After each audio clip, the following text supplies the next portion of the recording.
Audio Jungle.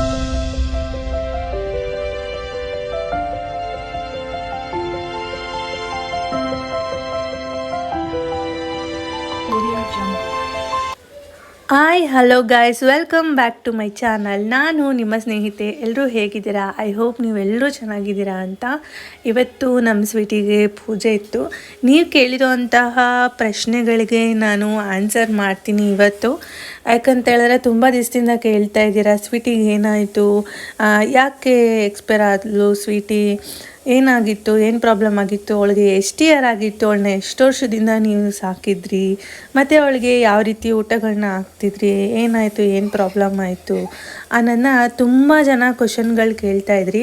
So ಅದಕ್ಕೋಸ್ಕರ ಇವತ್ತು video ಮಾಡಬೇಕು ಅಂತ ಅಂದ್ಕೊಂಡೇ ಕೆಲವೊಂದು ಪೂಜೆ ದಿನದ ಕೆಲವೊಂದು ಕ್ಲಿಪ್ಪಿಂಗ್ಸ್ಗಳನ್ನ ನಾನು ತೊಗೊಂಡಿದ್ದೆ, ನಿಮಗೆ ಎಕ್ಸ್ಪ್ಲೈನ್ ಮಾಡೋಣ ಅಂತ ಹೇಳಿ. ಹಾಗೆ ನನಗೆ ಈ ಪೂಜೆದು ಒಂದು ನೆನಪಾಗಿ ಉಳ್ಕೊಬೇಕು ಅಂತ ಹೇಳಿ ನಾನು ಇವತ್ತು ಯಾಕೆ ನಾನು ಪೂಜೆ ಮಾಡಿದೆ ಏನು ಅನ್ನೋದು ನಿಮಗೆ ಕಂಪ್ಲೀಟ್ ವಿಡಿಯೋ ಇರುತ್ತೆ.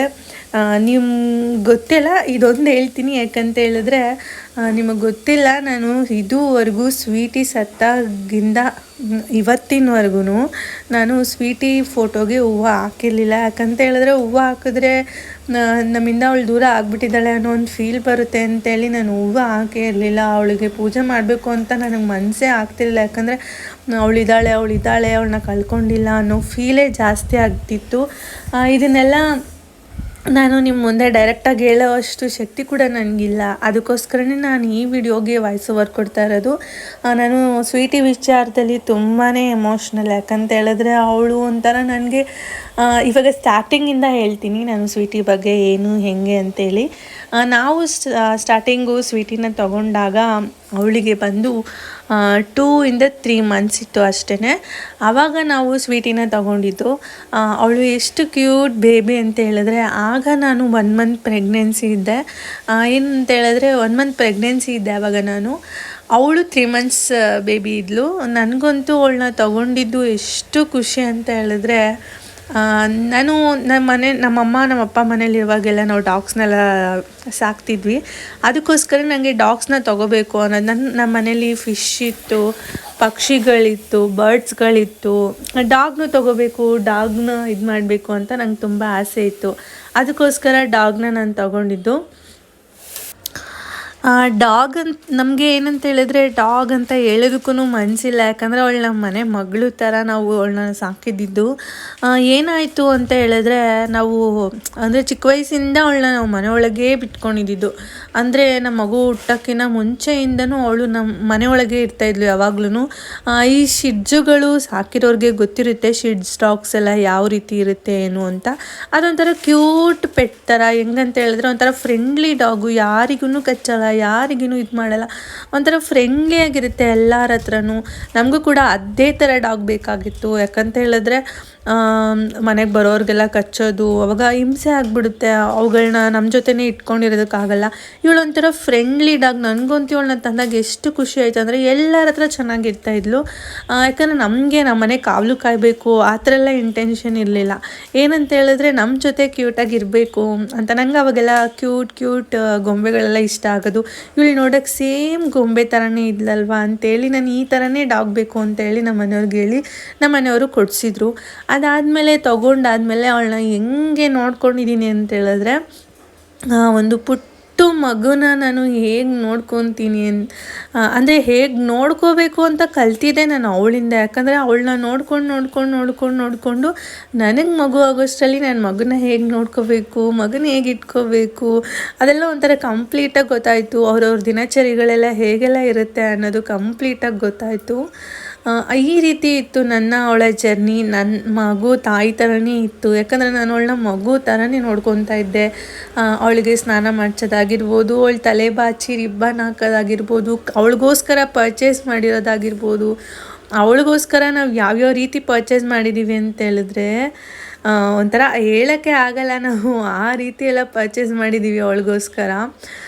ಏನಂತ ಹೇಳಿದ್ರೆ ಅವಳೇ ಒಂಥರ ನಮಗೆ ಪುಟ್ಟ ಮಗು ನಮ್ಮ ಮನೇಲಿ. ಆವಾಗ ನನ್ನ ಮಗ ಊಟಕ್ಕಿಂತ ಮುಂಚೆ ಅವಳೇ ನಮ್ಮ ಫಸ್ಟ್ ಬೇಬಿ. ಒಂಥರ ಖುಷಿ ಅವಳಂದರೆ ನಮಗೆ, ಅಷ್ಟು ಖುಷಿ ಇತ್ತು ನಮಗೆ.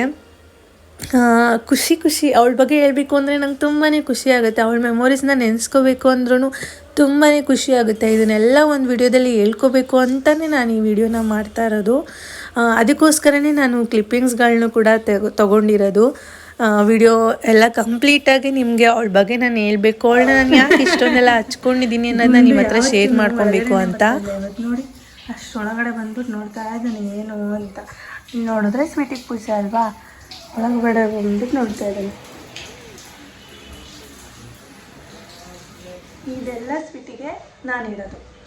ಅವರಪ್ಪ ಇಡೋದನ್ನ ಅವರಪ್ಪನೇ ಇಡ್ತಾರೆ. ಅವರಪ್ಪ ಏನೇನು ಇಡ್ತಾಯಿದ್ರು, ಏನೇನು ಅಂದರೆ ಅವಳು ಇರುವಾಗ ಏನೇನು ಕೊಡ್ತಾಯಿದ್ರು ಅನ್ನೋದು ಅವರಪ್ಪ. ಯಾಕಂದ್ರೆ ಅವ್ಳಿಗೆ ತುಂಬ ಖುಷಿ, ಯಾಕಂದರೆ ಅವಳು ಫೇವ್ರೇಟ್ ಆಗ್ತಾಯಿದ್ದು. ಇಷ್ಟನ್ನೇ ಯಾವಾಗಲೂ ನಾನು ಹಾಕ್ತಾಯಿದ್ದಿದ್ದು. ಸೊ ಅದಕ್ಕೋಸ್ಕರ ಇಷ್ಟು ನಾನು ಹಾಕಿದ್ದೀನಿ. ಅವರಪ್ಪ ಹಾಕೋದನ್ನ ಅವರಪ್ಪನೇ ಹಾಕ್ತಾರೆ ಇವತ್ತೂ.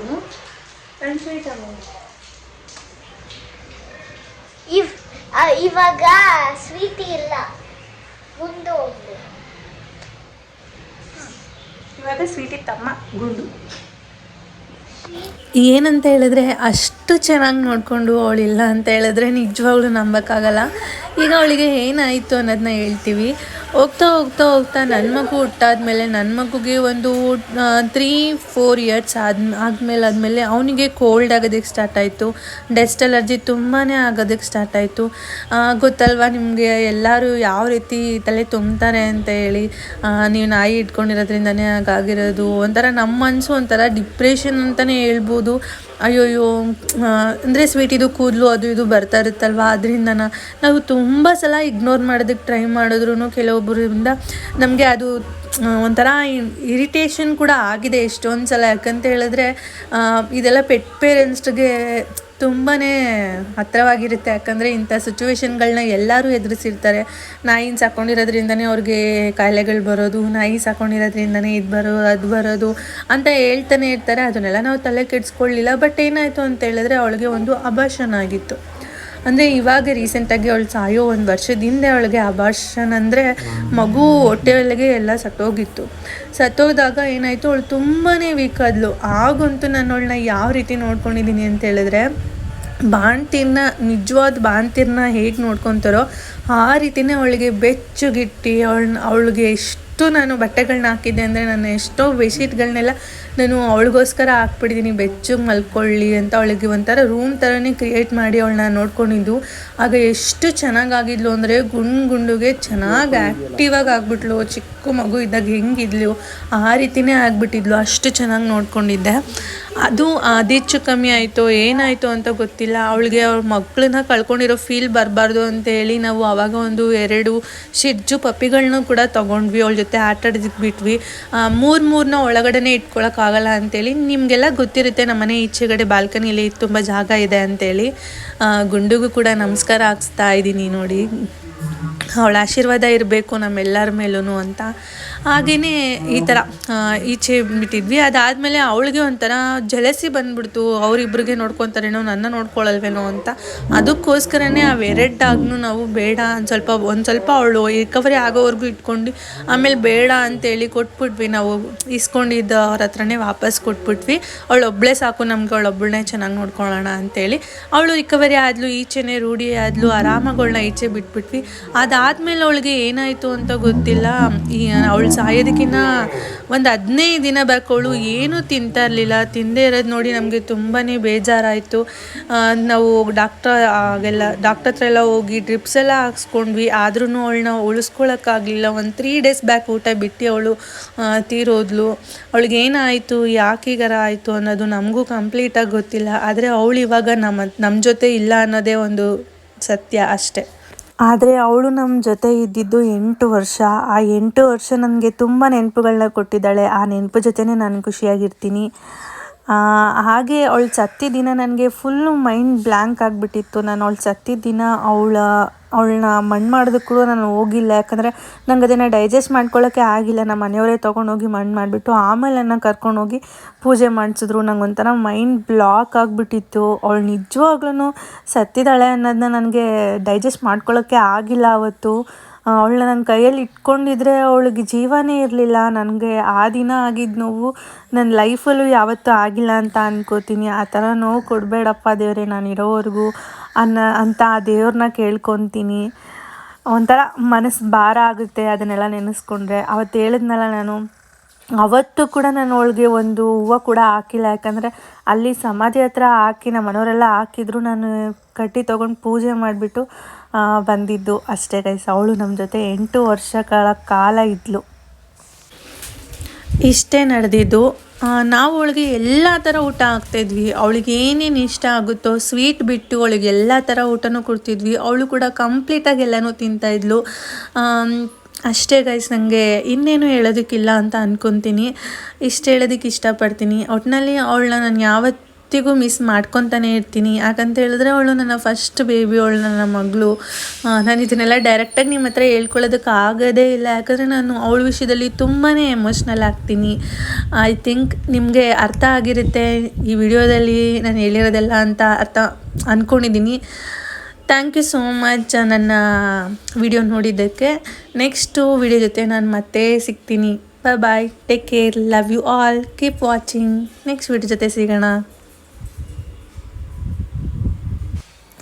ಪರಪಂಚ ನೀನೇ, ನನ್ನ ಪರಪಂಚ ನೀನೇ,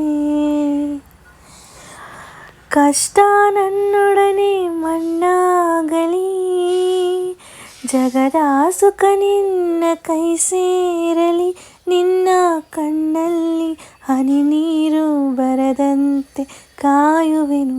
ಪರಪಂಚ ನೀನೇ, ನನ್ನ ಪರಪಂಚ ನೀನೇ. ನಿನಗಾಗಿ ಮಾಡಿದೆ ಸುಳ್ಳಾದ ಜಗವನ್ನು, ನಾನು ನೀನಷ್ಟೇ ನಿಜವಾದೆವು. ಇದುವೇ ಅನುಬಂಧದ ಸಾಕ್ಷಿಯು. ನಿನ್ನೆ ನಗುವಲ್ಲೂ ಸುಳ್ಳಿದೆ, ಇಂದಿನ ಖುಷಿಯಲ್ಲೂ ಸುಳ್ಳಿದೆ. ಈ ಸುಳ್ಳುಗಳಲ್ಲೇ ಬದುಕಿನ ನಾಳೆ, ನೀ ದೂರ ಸಾಗಿದರು ನನ್ನುಸಿರು ನೀ, ನಮ್ಮ ಪರಪಂಚ ನೀನೇ, ನನ್ನ ಪರಪಂಚ ನೀನೇ. ನಿನಗಾಗಿ ಮಾಡಿದೆ ಸುಳ್ಳಾದ ಜಗವನ್ನು, ನಾನು ನೀನಷ್ಟೇ ನಿಜವಾದೆವು. ಇದುವೇ ಅನುಬಂಧದ ಸಾಕ್ಷಿ. ನಿನ್ನೆ ನಗುವಲ್ಲೂ ಸುಳ್ಳಿದೆ, ಇಂದಿನ ನಗುವಲ್ಲೂ ಸುಳ್ಳಿದೆ.